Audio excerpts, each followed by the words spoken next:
Hi, good day everyone. So in this recording, we will be discussing the three parts according to green laws. So the first part will be the basic rights to in relation to environmental justice. The second part is the common environmental violations and crimes according to green laws. And the third is the government law enforcement agencies. So the next slide, or this slide, will explain the sovereignty over natural resources and the obligation not to cause harm.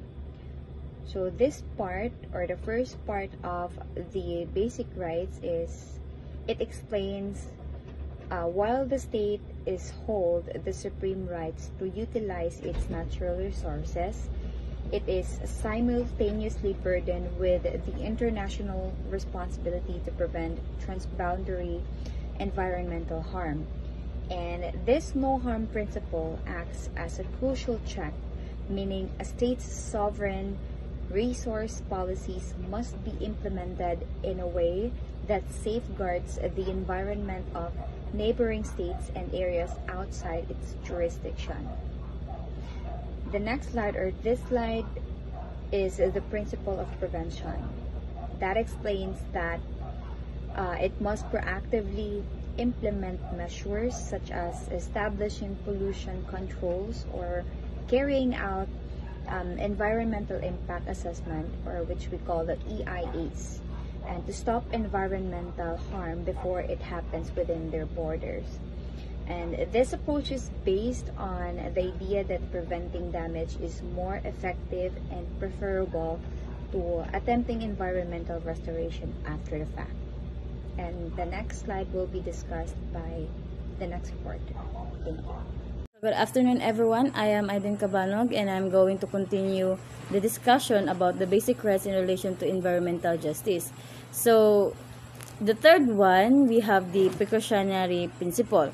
So, in this principle, dapat sa mga kuan pa lang jud, requires the decision maker, especially sa mga serious environmental threats.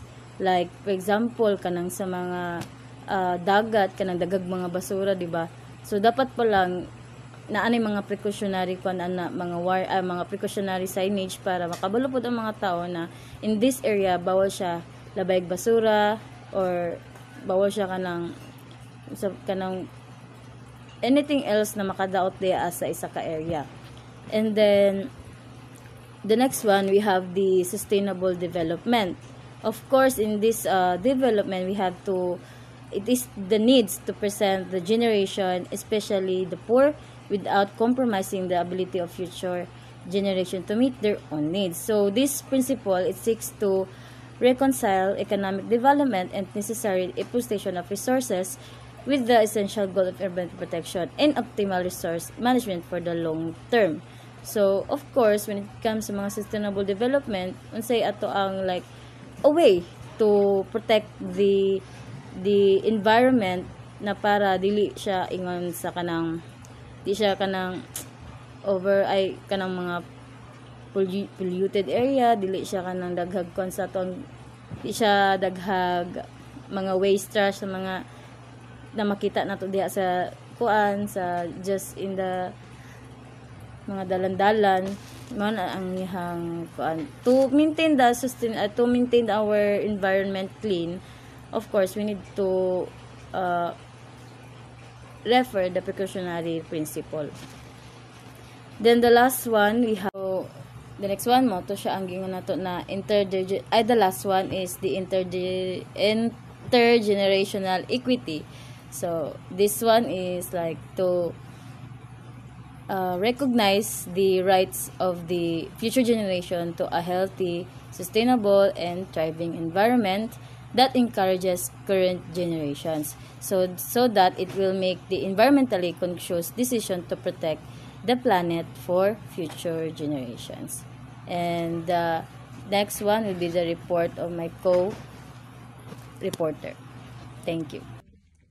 So we are going to talk about environmental violations and crimes. So first is the revised Forestry Code and the Chainsaw Act.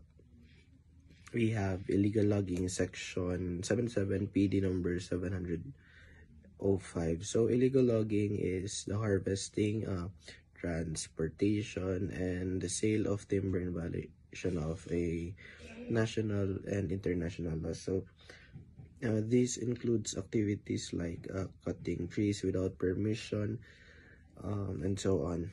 So next is we have unlawful occupation or destruction of forest grazing land, section 78, PD number 705. So unlawful occupation or destruction of forests and grazing lands means entering, using these public lands without government authorization, or damaging them through actions like cutting down trees, starting fires, or engaging slash and burns farming. So the next one is the unlawful use of chainsaw. Unlawful use of chainsaw means using it to cut trees or timber in forest lands elsewhere without authorization from the proper government department.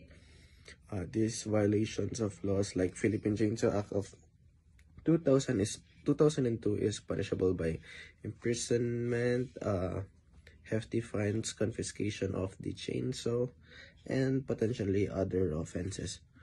So the next one is the Wildfire Conservation Act. So killing and destroying wildlife species, inflicting injuries which cripples or impairs reproductive system of wildlife species, gathering or destroying active nest trees, host plants, and maltreating and inflicting other injuries section. So meaning to say that if you ever have to inflict injury that cripples or impairs the wildlife, it is committing certain acts as critical habitat sections. So also trading and collecting and hunting or possessing section, transporting wildlife. So it is very understandable in which if you can inflict any injuries to the wildlife, you can be sued or you can be arrested.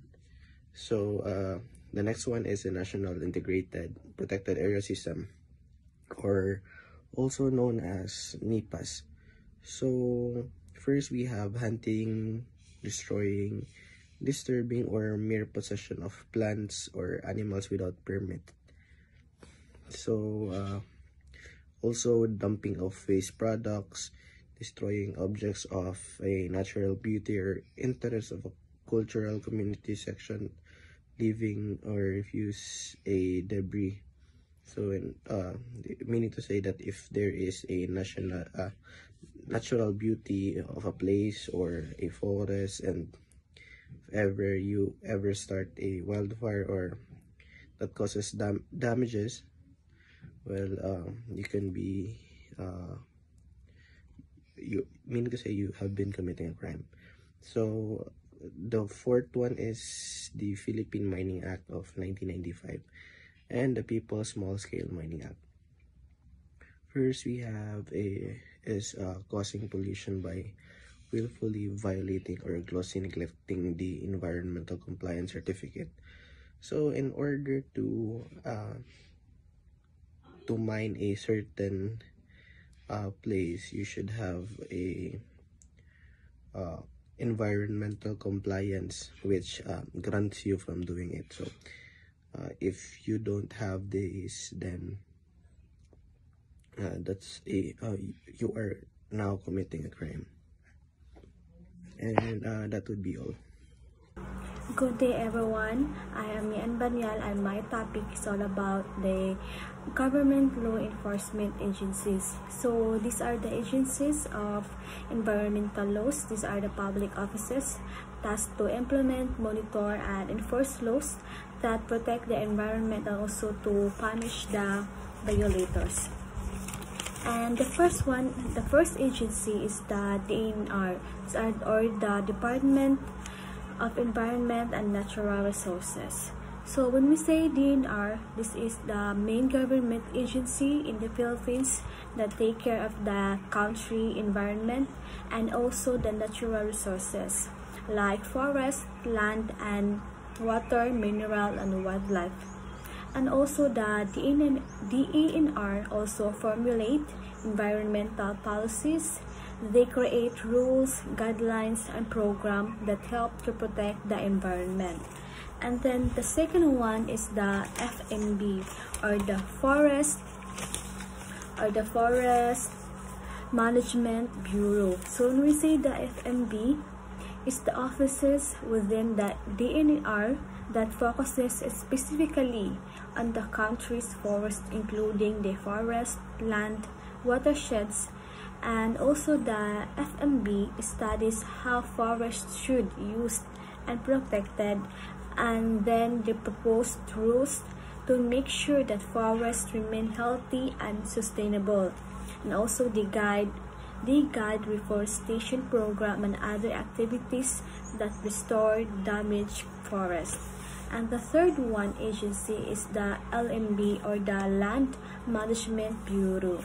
So the LMB is the government office that deals with the public lands, and also the LMB is responsible for making sure public lands in the Philippines are properly classified, surveyed, managed, following clear and sufficient government rules, and also they propose rules and guidelines for land titling, survey standard, safe, technical standard, and procedures to make land title. That's all. Thank you. Hey everyone, my name is Julian Kalim Delphin and I am the next reporter, and I will discuss the PAWB, or the Protected Areas and Wildlife Bureau. So first is the PAWB, or POB. The PAWB was a bureau under the DENR, or the Department of Environmental and Natural Resources, responsible for managing and protecting the country's protected areas, wildlife, and biodiversity. It handled the conservation programs, wildlife permits, and the enforcement of environmental protection. So the POB is now part of the Biodiversity Management Bureau, or the BMB. So next is the MGB, or Mines and Geoscience Bureau. The MGB is a bureau under also the DENR, tasked with overseeing the exploration and development and conservation of the country's mineral resources. It issues mining permits, conducts geological assessment, and ensures mining activities follow safety and environmental standards. Next is the NBIEWPID. Is a specialized division of the National Bureau of Investigation dedicated to investigating environmental and wildlife-related crimes. It handles cases such as illegal logging, wildlife trafficking, pollution violations, and illegal mining and other offenses against environmental laws. And that's all. Thank you.